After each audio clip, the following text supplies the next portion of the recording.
Hello everybody, it's Kevin from Klotz Productions, and today we're going to be checking out the Nerf Rival Mirage, also known as the XXIV-800 because it came out in 2024, holds 8 rounds.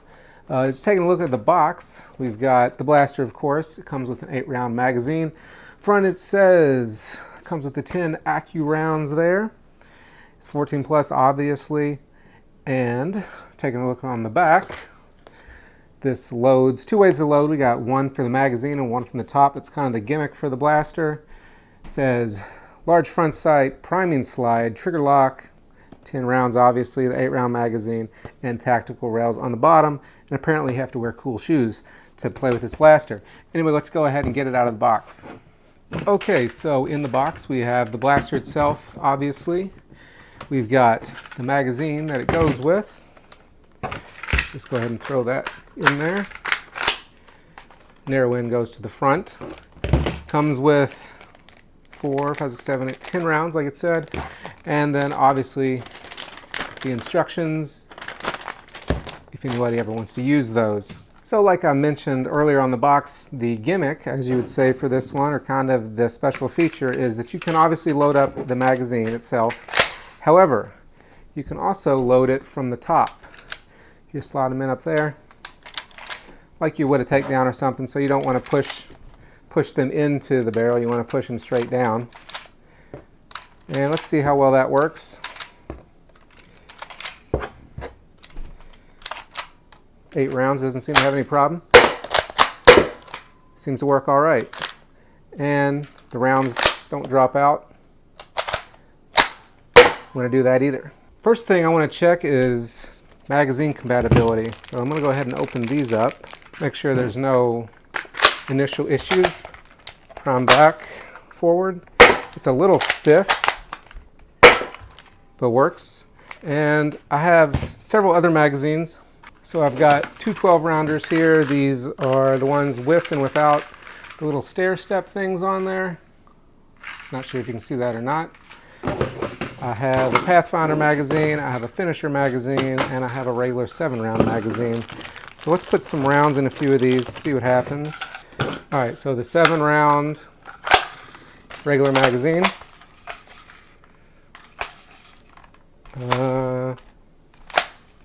Did I prime it all the way back? Let's try another round on that one.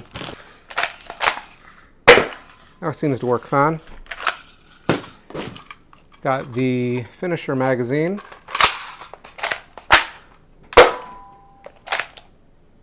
Did that not? Oh, it didn't feed up.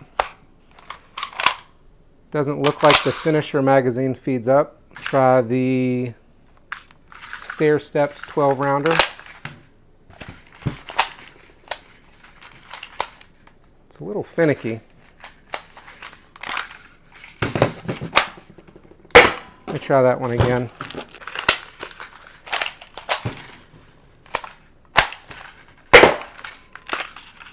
That one seems a little difficult. I'm not sure.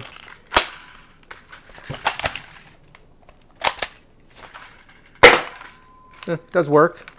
Try the Pathfinder magazine. Seems to work fine. And we got the one without the stair steps. Seems to work fine. Okay, I loaded up a few more rounds in the stair-stepped magazine, and I think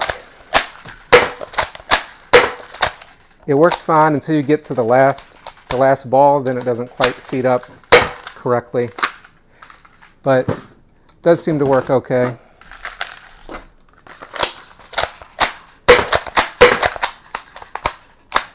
Same thing for the other long one. Again, till it gets to the last ball, it's fine. The last one, it's a little bit of a hiccup. Tested that out. Let's go over the overview of the actual blaster. On this side, we have the safety switch, which is forward, is locked, back is unlocked so you can fire. On this side is our magazine release, 8-round magazine, so you just press that. It is not ambidextrous, it is only on the left side, which is fine. I can press it with my finger. If you were going this way, a little hard to reach with my thumb. Not sure that I could reach that very well. So it's actually better at least in my opinion for left-handed. It seems to slide in and out pretty easily. No issues there. Obviously, the prime is up here, and it opens in the top here. You can also feed them in the top and fire that way. And then we've got Picatinny across the top. So I'm going to assume this is Rival Picatinny also on both the sides here. The front is not an N-Strike barrel mount. Obviously it looks like it, but it's going to be way too big because a Rival round would not fit through a regular barrel mount. And we got some more railing down here. We've got a sling mount on the front up here, and then also another one down here so you could kind of hang it this way if you wanted to. Or I guess you could just kind of attach it in the back that way. Then up front we also have some sights. We got a little sight here. Lines up with the line up front there. If you want to try to use those, kind of a V here and then a down V that way. On the back when we prime it, it's got a red mark to identify that it is primed. And we also have the release over here, little button. So if you want to deprime it, press down on that button, comes back. This is like any of the other Rival ones where it seems to have the ratcheting lock in there to help you if you can't get it all the way back. You can't press it forward until you've gone all the way back, and then you can go forward. So that's the overview. Let's fire it and get some chronograph numbers. All right, so I've loaded up 8 of the rounds that came with it, and let's see what kind of readings we get. 89, 90, duplicate 90, 89, 91, 93, 91, and 93. And let's try some regular Rival rounds, just some that I got out of my box. See how these go. 88, 89, 91, 90, 89, 92, 87, and 90. So low 90s. All right, so I did a little more testing with loading the magazine from the top, and it is a little finicky. I think the first rounds aren't so bad because you can kind of feel how they go in there and make sure that they actually go all the way down in the magazine. Because the magazine is at an angle, I think it makes it a little difficult. But occasionally, that one tried to do it. They get pushed back into the barrel or into the back.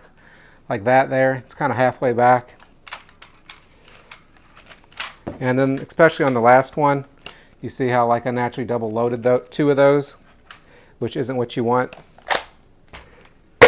I think it does work, but just you're probably going to want to be topping off, and that's going to be your most difficult one to do.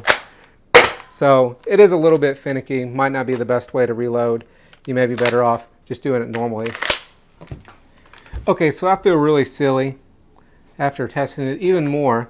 I came back and realized this is an 8-round magazine. It says on the box it comes with an 8-round magazine, but it comes with 10 rounds, so it was confusing me. That's the problem. If you just load 8 rounds in it, it doesn't seem to have as much of a problem. 2, 3, 4, 5, 6, 7, 8. It's still kind of difficult because the magazine goes back, but I think it was because I was trying to load 10 rounds in there that was giving me so much difficulty. So it might work better than I was actually originally thinking. All right, so how did firing it go? Well, when I was chronographing it, when I was testing it, sometimes it fired fine, but sometimes it would lock up. If you notice right now, I'm trying to pull the trigger. This is already primed. I cannot fire it. I don't know what's going on. It just will not fire. If I deprime it, kind of slam it forward, it fixes it. And that's just kind of, I don't know what's causing that. Like, it's not every shot, but sometimes that happens. Also, I don't like how if there's multiple loaded in there and you open it, Sometimes the balls will drop out. And occasionally, on like the last shot, didn't do it there, but occasionally on the last shot, the ball will get kind of stuck halfway up in there, not pressed all the way up. And you got to kind of force it forward, which some of the blasters have that problem, some of them don't. So those are the things I don't like about it, some things that I noticed firing it, issues that it had. When it's firing normal, it's good, I like it. But I don't know, I guess your mileage is going to vary. You know, I like the idea with the gimmick, but it doesn't work as well as you would like it to because it's at an angle. So ultimately, I just think it's okay. There are some disappointing things about it. Just about the way it functions, it's not working correctly. And I mean, when you get a blaster, you want it to work correctly. So I don't know, maybe not take it for anything competitive. Use it to plink around. Maybe I'm doing something wrong. Maybe there's some way to fix what I'm doing. Maybe if I open it up and remove locks and stuff, then I won't have those issues. But as it is, there's some issues, and therefore it's not completely reliable, and I can only say it's okay. Anyway, that's it. I hope you all enjoyed this review. Hope you found it useful, and I'll see you all in the next video.